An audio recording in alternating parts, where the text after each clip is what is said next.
Greetings, thank you for all the support. I love you all. This is a story about Manaslu, the mountain, and what's been going on lately. In general, most people alive on the planet had probably never even heard the word or mountain named Manaslu until the loss of world-renowned professional skier Hillary Nelson, who was killed in an avalanche or an accident there while endeavoring to ski from the summit with her partner Jim Morrison. They are world famous for some of the most incredible ski descents in the world. With that accident and tragic loss of this very popular and well-known woman from the North Face athlete team, suddenly Manaslu started appearing in searches and in feeds throughout YouTube and the internet. So stick around. At the end, I'll talk about what have we learned and what does the future look like on Manaslu and the other 8,000 meter peaks. And also at the end of this video, there's going to be a couple of suggestions on other videos that pertain exactly to what you're interested in that are on this very channel. So first, what is Manaslu and where is it? Manaslu is located in west central Nepal, northwest of Kathmandu, the capital city of Nepal. It's the 8th highest mountain in the world at 8,163 meters, or 26,781 feet. The name Manaslu, which is pretty awesome, means mountain of the spirit, and of late, in the last few decades, has been called Killer Mountain. A lot of people thought that that had something to do with K2, but as it turns out, Manaslu has become the 4th deadliest mountain of the 8,000 meter peaks, of which there are 14. The notorious mountains that have become more dangerous than Manaslu are K2, Annapurna, Nanga Parbat. The noted Everest and 8,000 meter peak historian Alan Arnett offers this question and answer about Manaslu. Someone asked him, is Manaslu a climb that is dangerous? And he said, quote, absolutely, you should only attempt Manaslu if you have the proper experience and logistics for emergency situations. Most deaths, get this, are a result of avalanches and falls, but the weather and altitude takes its toll. Case in point, in 2012, a devastating avalanche killed 11 people.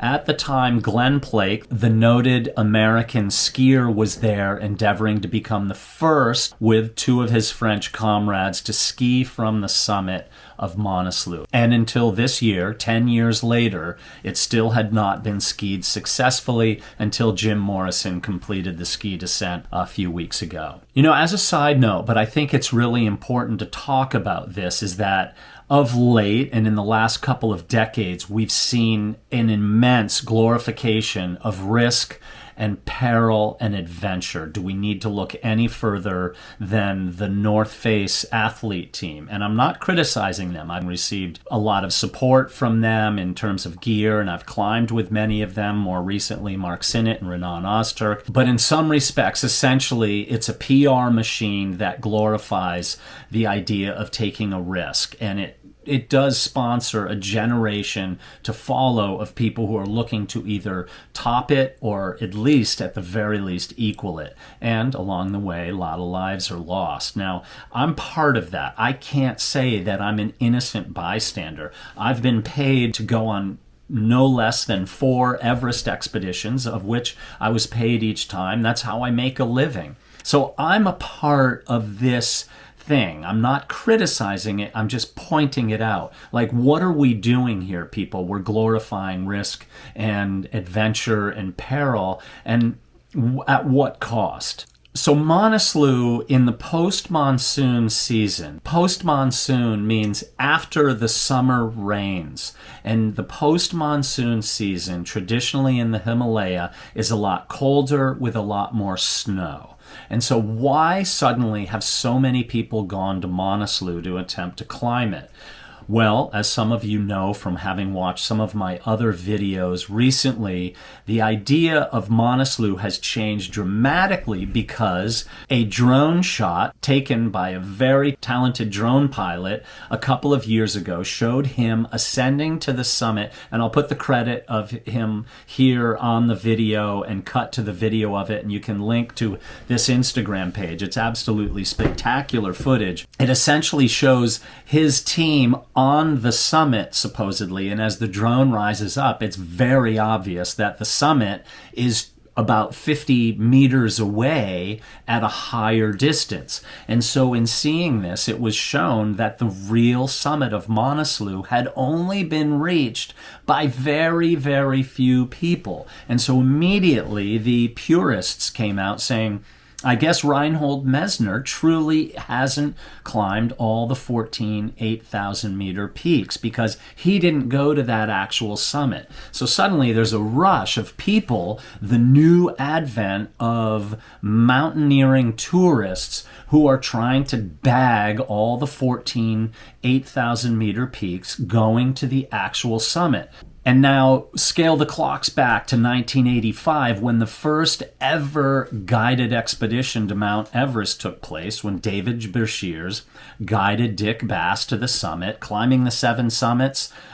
You've got to read the book by Dick Bass. Absolutely mind-boggling. Back when there was more of a purist effect of it, even though the guy had oodles of money and could throw down cash like you read about. He was trying to get pizzas delivered to them on the glacier in Mount McKinley at the time, Denali now. He was trying to get pizzas flown in on an airplane from Talkeetna and was refused. I guess money doesn't do everything for you.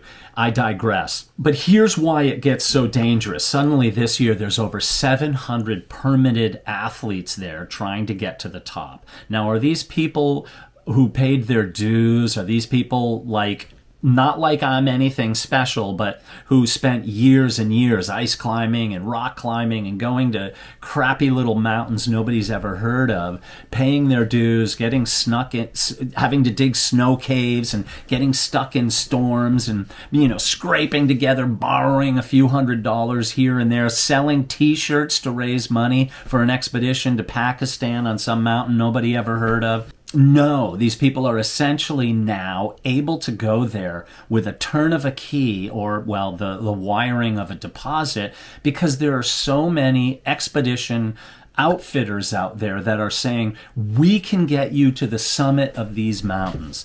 Kind of hearkening back to Scott Fisher in 1996 saying, we're paving a way to the summit of Mount Everest, which is pretty ironic because shortly thereafter became the disaster on Everest that killed, I think, 11 people that John Krakauer made notoriously infamous by his book Into Thin Air, which is a brilliant book, by the way, and I love it because he's honest about the BS that is going on in these mountains, and that was 96.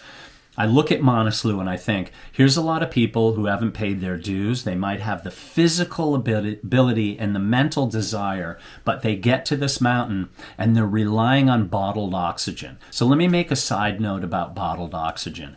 The fact that anybody goes to Manaslu and relies on bottled oxygen to get to the summit is a load of crap. And I know a lot of people who are guides. I know people who run expedition companies and they're friends, and I respect them dearly. But if you're going to sell a permit and raise $25,000 or whatever it is that you charge to go climb Manaslu and say that you're going to get to the top and we're going to sleep on oxygen at 23,000 and summit or whatever, it's nonsense, because these people, you shouldn't have to use bottled oxygen for anything other than emergency purposes on any mountain that's 26,000 feet and below, or 26,500.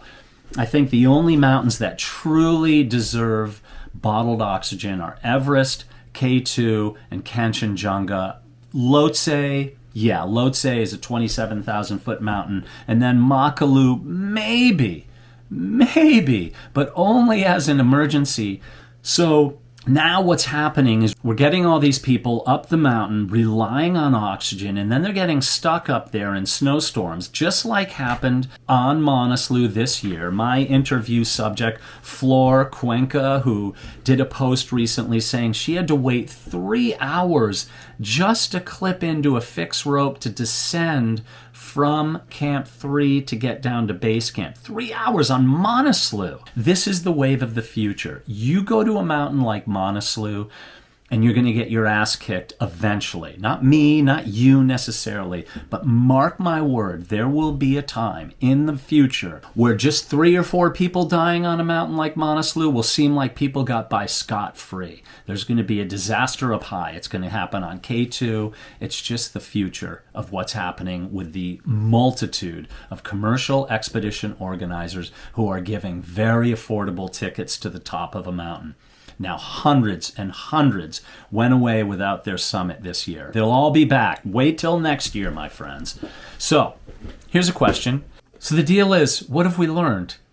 Has anybody learned anything? I think what we've learned is this is not going to stop.